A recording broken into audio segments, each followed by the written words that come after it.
Most container gardens do not fail because the gardener lacks skill. They fail because the plants were never suited to life in a container in the first place. Garden centers fill their displays with plants that look perfect for a few weeks, but many of them need constant watering, repeated feeding, regular trimming, and complete replacement when winter arrives.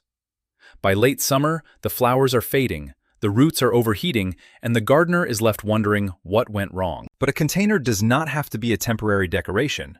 Choose the right perennial, give its roots enough room, and that same pot can return every spring with more growth, more flowers, and less work than the year before. The plants in this video are not completely maintenance-free, because no living plant is, but they are dependable, forgiving, and capable of surviving conditions that quickly destroy more delicate container plants. Some tolerate drought, some thrive in shade, some stay attractive through winter. One of them actually becomes healthier when you stop watering it so often. Before choosing any of them, remember that a plant's cold hardiness rating describes its survival in the ground, where roots are protected by a large mass of soil. Roots inside a pot are more exposed to freezing air, sudden temperature swings, and repeated thawing.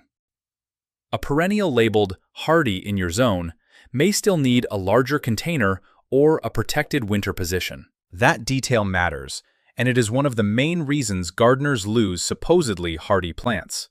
The first plant is sedum, especially upright stonecrop varieties such as autumn joy, autumn fire, and matrona.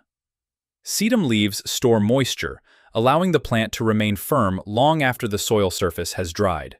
It is ideal for gardeners who travel, forget to water, or live in regions where summer restrictions make daily irrigation impractical. The mistake is treating sedum like a hungry, flowering annual.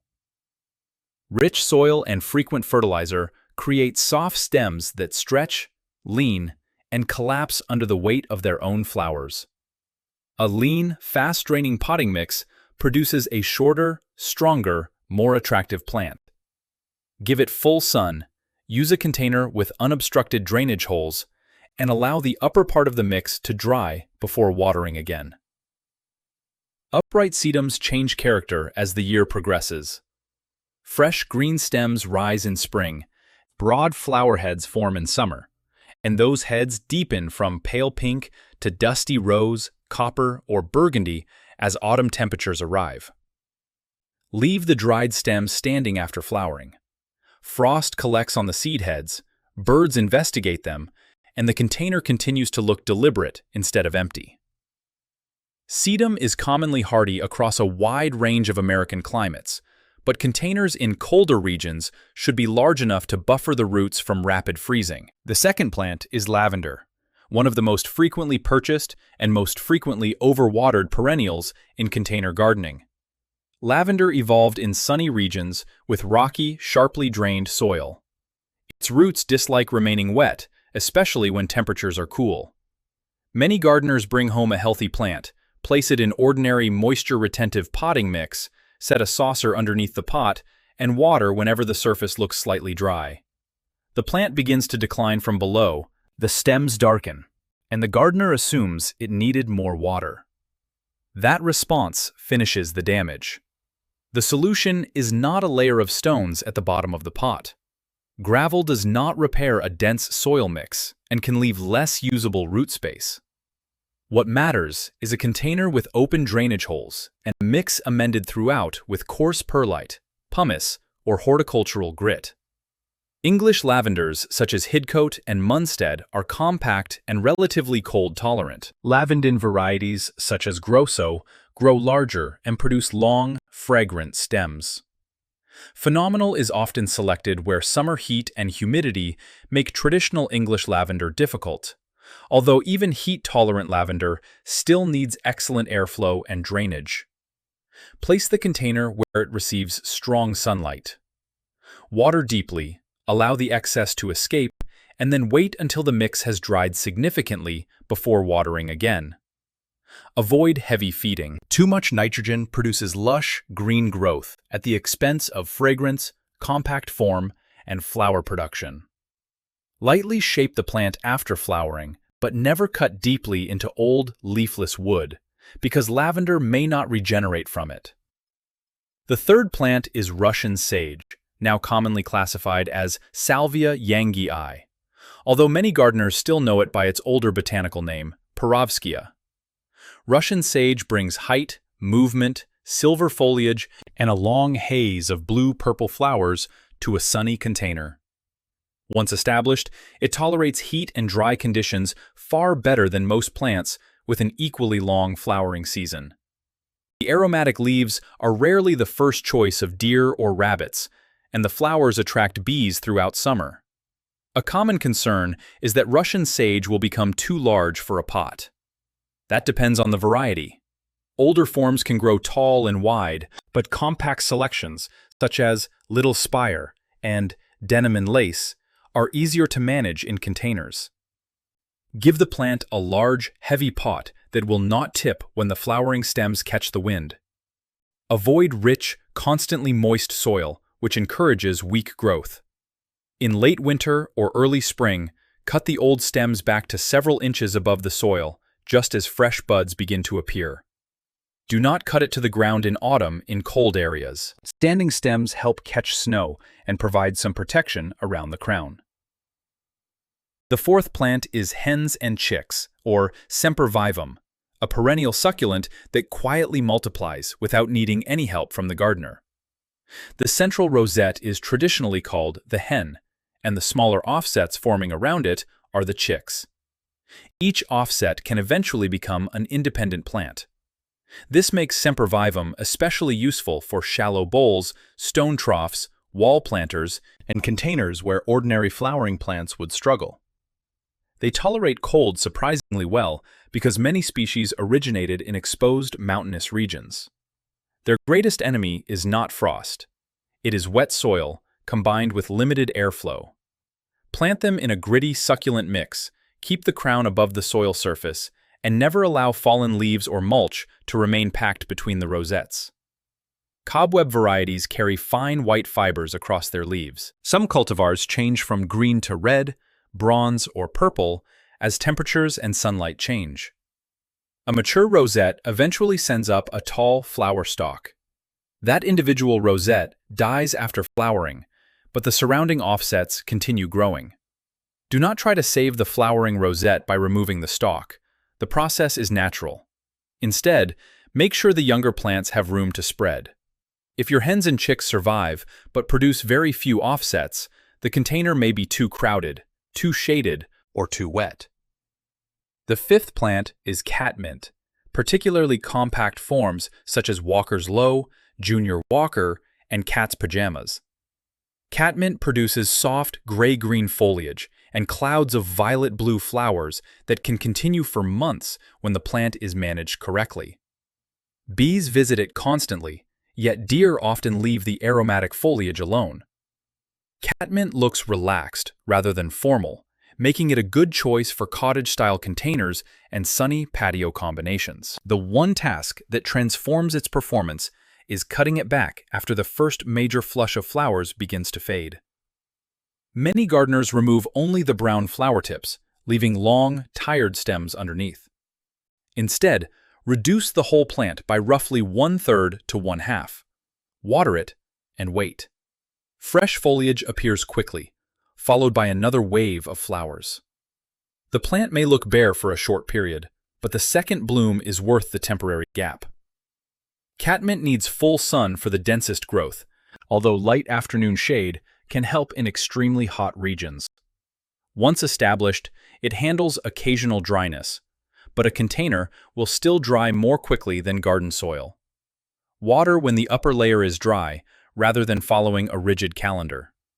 If you enjoy practical gardening advice built around plants that return instead of products you must keep replacing, subscribe, because the goal here is to make every container easier, longer lasting, and more rewarding.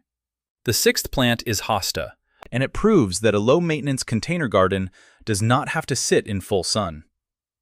Hostas are grown for foliage, rather than a short burst of flowers, and a well-chosen variety can make a shaded porch look established from spring until frost. Containers raise the leaves away from many ground-dwelling slugs, make it easier to control soil quality, and allow the gardener to move the plant when sunlight becomes too intense. That does not mean a potted hosta can be ignored. Its broad leaves lose moisture quickly, and a small pot can dry out in a single hot afternoon. Use a generous container and a moisture-retentive but well-aerated mix. Water thoroughly when the upper inch begins to dry. Sum and Substance produces enormous chartreuse leaves, but needs a very large container. Halcyon has thick blue leaves and a more restrained habit. Patriot provides crisp green and white contrast, although pale-edged varieties can scorch if exposed to strong afternoon sun. Hostas need a winter dormancy period, so bringing them into a heated house is usually a mistake. In cold climates, place the dormant container in an unheated garage, shed, or sheltered outdoor position, where the roots remain cold but are protected from extreme fluctuations. Check occasionally so the soil does not become completely dust dry. Every few years, a crowded hosta can be lifted, divided, and replanted into several containers. A single plant can gradually become an entire collection. The seventh plant is coral bells, or heuchera. Few perennials provide such a wide range of foliage colors in such a compact form. Depending on the variety, the leaves may be lime green, amber, peach, silver, burgundy, chocolate, or nearly black. Unlike flowers that appear for only a few weeks, these leaves provide color throughout the growing season. Slender flower stems rise above the foliage in late spring or summer, attracting small pollinators without hiding the leaves underneath. The main mistake with heuchera is assuming that every variety wants deep shade. In very dark conditions, growth becomes loose, and brightly colored leaves may lose intensity. Gentle morning sun or bright filtered light often produces stronger color. Dark-leaved cultivars may tolerate more sun than pale lime varieties, but the exact response depends on climate. The crown should sit slightly above the soil line. If buried too deeply, it may rot. If repeated freezing and thawing lifts the crown out of the soil, add a small amount of fresh mix around the roots in spring. Heuchera dislikes staying waterlogged, yet it also suffers in tiny pots that dry completely every day. A medium to large container creates the balance it needs. Remove damaged leaves in spring rather than stripping the plant bare in autumn. In milder climates, the foliage may remain attractive through winter. The eighth plant is astilbe, a shade perennial that looks delicate but becomes reliable when its moisture needs are understood. Astilbe sends up soft plumes in white, pink, lavender, or red above fern-like foliage. In the ground, it often struggles where tree roots compete for water. In a container, the gardener can provide consistent moisture without flooding the crown. Astilbe is not drought-tolerant, so it should not be grouped with lavender, sedum, or lamb's ear in the same pot. Use a separate container, or pair it with other plants that enjoy evenly moist soil. Morning sunlight, followed by afternoon shade, is ideal in many regions. Deep shade may reduce flowering, while hot afternoon sun can burn the foliage. Bridalveil produces white plumes. Fennel is known for deep red flowers and dark foliage. And compact varieties such as Sprite suit smaller spaces. Water before the leaves begin to curl. Once the foliage becomes crisp, it may not recover fully that season. After flowering, the dried plumes can remain in place because they hold their shape and fade to warm brown. Cut the plant back after frost or wait until early spring. Both approaches work, but leaving the old growth can help mark the container and prevent accidental disturbance while the plant is dormant. The ninth plant is Japanese painted fern, Atherium nipponicum.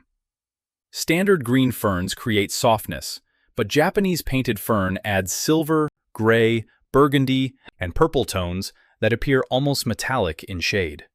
It is one of the easiest ways to make a simple container arrangement look intentional without adding flowers. Pictum is the classic form. Burgundy lace carries stronger wine-colored markings, while ghost is a hybrid with pale, upright fronds. These ferns prefer filtered light, protection from drying wind, and soil that stays evenly moist without remaining saturated. A shaded container beside a north or east-facing wall is often ideal. Do not place it in a dark indoor corner simply because it is called a shade plant. Outdoor shade is much brighter than most indoor spaces. The fern dies back in winter in cold climates. Leave the faded fronds in place until late winter or early spring. Then remove them before fresh growth unfurls. Those old fronds catch leaves and snow around the crown, creating a small layer of natural insulation. Pair Japanese painted fern with hosta or heuchera only when the container is large enough to prevent root competition. Each plant may look small at planting time, but all three expand considerably over several seasons. The 10th plant is Bergenia, sometimes called pig squeak because of the sound two leaves can make when rubbed together. The nickname is playful, but the plant itself is one of the toughest broad-leaved perennials available for containers. Thick, glossy leaves form a strong mound that stays evergreen or semi-evergreen in many climates. Cold weather can turn the foliage bronze, red, or burgundy. In early spring, clusters of pink flowers rise above the leaves, often before the rest of the container garden has awakened. Bergenia tolerates more shade than most flowering perennials and survives periods of dryness once established. However, it looks best with occasional deep watering during prolonged heat. Remove only leaves that have become damaged or blackened. Cutting the entire plant down is unnecessary. Winterglow is valued for reddish winter foliage, while Bressingham white produces pale flowers that stand out in shade. Bergenia spreads slowly through thick rhizomes. When the center becomes crowded, divide it after flowering and replant healthy outer sections. Its bold leaves also contrast beautifully with fine-textured ferns and grasses. The 11th plant is black-eyed Susan, or Rudbeckia. Golden petals surrounding dark, central cones create one of the most recognizable summer displays in American gardens.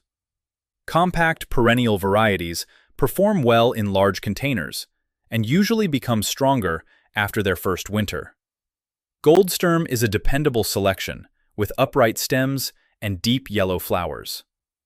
Other cultivars vary in height, flower shape, and center color, so always check whether a particular variety is truly perennial in your region. Some Rudbeckias are short-lived perennials or biennials rather than permanent clumps. Give them full sun and enough soil volume to support their roots. Deadheading encourages a tidier appearance and can extend flowering, but leaving some seed heads at the end of the season provides food for birds. Do not leave every stem if disease was present. Remove spotted or heavily mildewed foliage and dispose of it instead of adding it to a casual compost pile. Black-eyed Susan tolerates short dry periods, yet continuous drought in a pot reduces flowering. Water deeply whenever several inches of the mix have dried.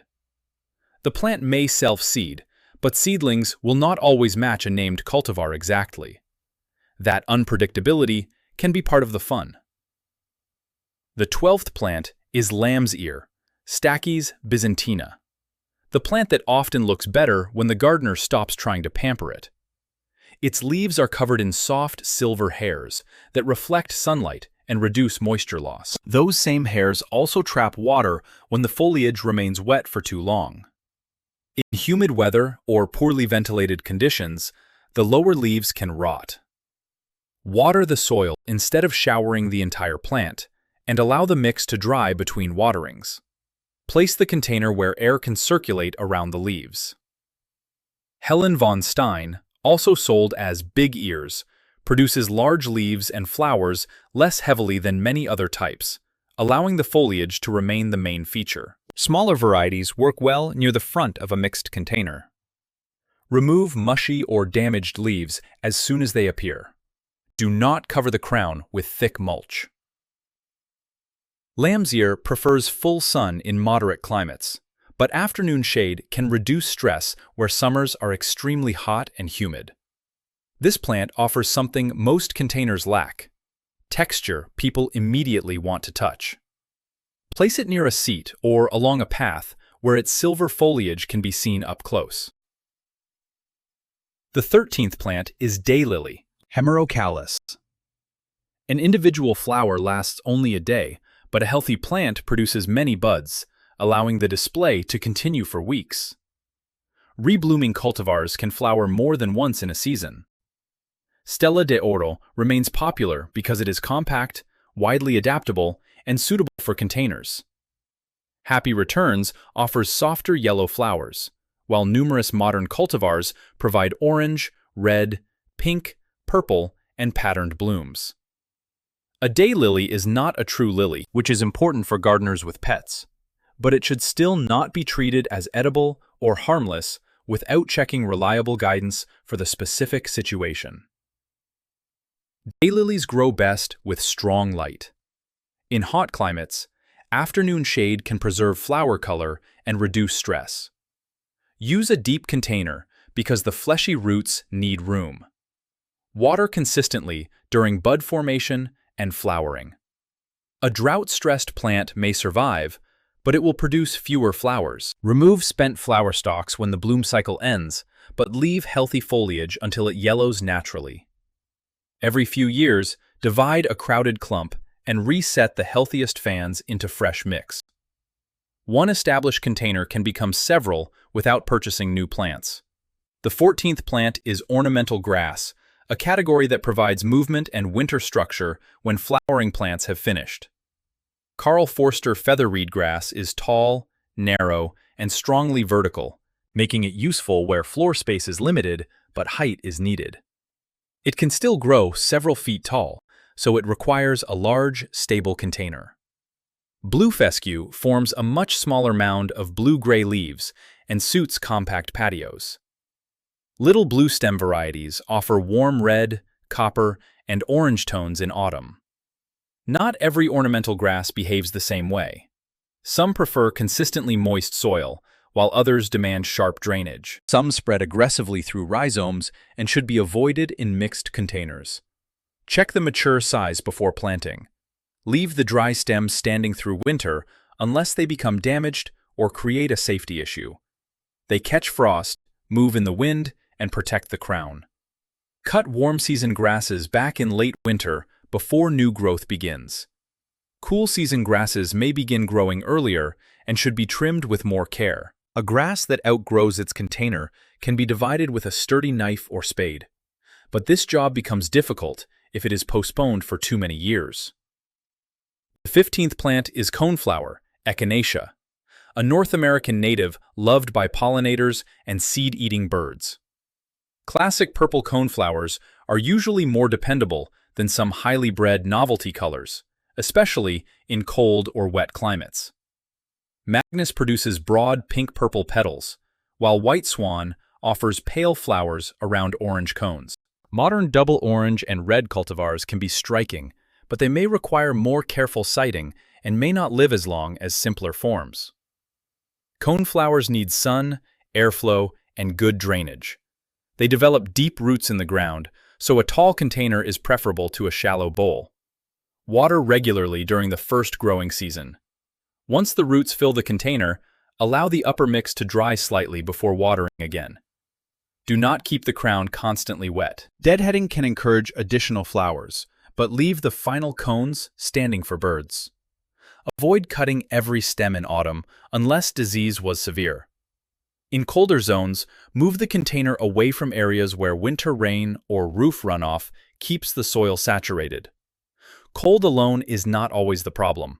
Cold, combined with wet roots, is far more destructive. The 16th plant is hellebore, one of the rare perennials capable of flowering while the rest of the garden is still dormant. Depending on climate and variety, flowers may appear from late winter into spring. The blooms nod downward in shades of white, pink, green, burgundy, yellow, and near black. Thick evergreen leaves provide structure for much of the year. Hellebores prefer bright shade or gentle winter sun, protection from intense summer heat, and soil that drains well while retaining some moisture. A deep pot is important because the roots resent constant disturbance. Ice and roses hybrids are vigorous and often flower outward where they are easier to see. Double-flowered wedding party selections offer more elaborate blooms. Hellebores are poisonous if eaten, and their sap can irritate sensitive skin, so wear gloves when cutting old leaves, and place containers away from pets or young children likely to chew plants. Remove the previous year's damaged foliage as flower buds begin rising. This reveals the blooms and reduces the amount of spotted foliage around them. Do not bring a dormant hellebore into a warm house for the entire winter. It needs seasonal cold and performs best outdoors in suitable climates. The 17th plant is yarrow, achillea, a sun-loving perennial with flat flower clusters that attract pollinators and hold their shape after drying. Yarrow is often seen in open fields and dry gardens, which tells you almost everything about its preferences. It wants strong light, lean soil, and good drainage. Overfeeding produces tall, weak stems that fall outward. Compact cultivars are better for containers than large, wild forms. Moonshine produces bright yellow flowers above silver foliage. Paprika offers red tones that fade through orange and pink. Little Moonshine remains shorter and is easier to manage in a patio pot. Cut faded flower stems back to encourage fresh growth, but avoid repeatedly watering a half-dry plant with small splashes. Water deeply, let the excess drain, and then wait. Yarrow can spread through underground growth, so it may eventually need division. That is not a failure. It is a free supply of additional plants. Now that the 17 plants are clear, the container itself becomes the deciding factor. The first rule is to use real drainage holes and keep them open. Decorative pots with no outlet are covers, not planting containers. Place a nursery pot inside them and remove it for watering, or drill suitable holes if the material allows it. Do not rely on a deep layer of gravel to fix poor drainage. Water does not move through a fine potting mix simply because stones are underneath it. The mix itself must contain enough coarse material to hold air around the roots. The second rule is to choose a larger pot than the plant appears to need on the day you buy it.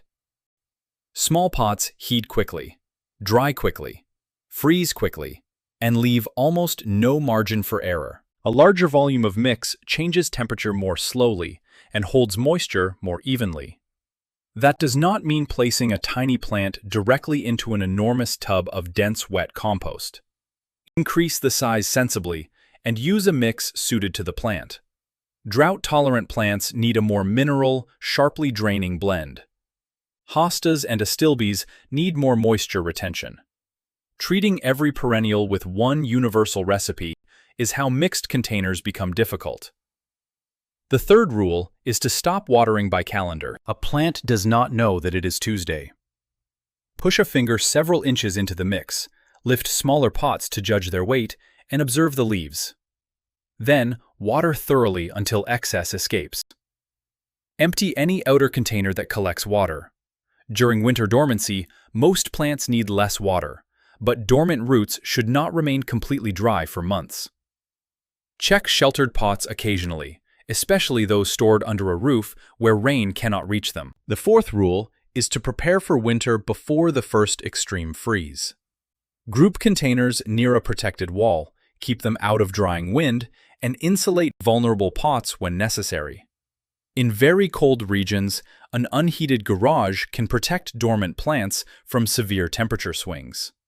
Do not move cold-hardy perennials into a warm living room. Warmth can break dormancy too early, producing weak growth when outdoor conditions are still dangerous. The final rule is to accept that low maintenance does not mean no observation. A few minutes spent noticing drainage, crowding, pests, and moisture will prevent hours of recovery work later. The real advantage of perennial containers is not that they never need attention. It is that the attention you give them builds something that lasts. A sedum grows broader. A hosta becomes large enough to divide.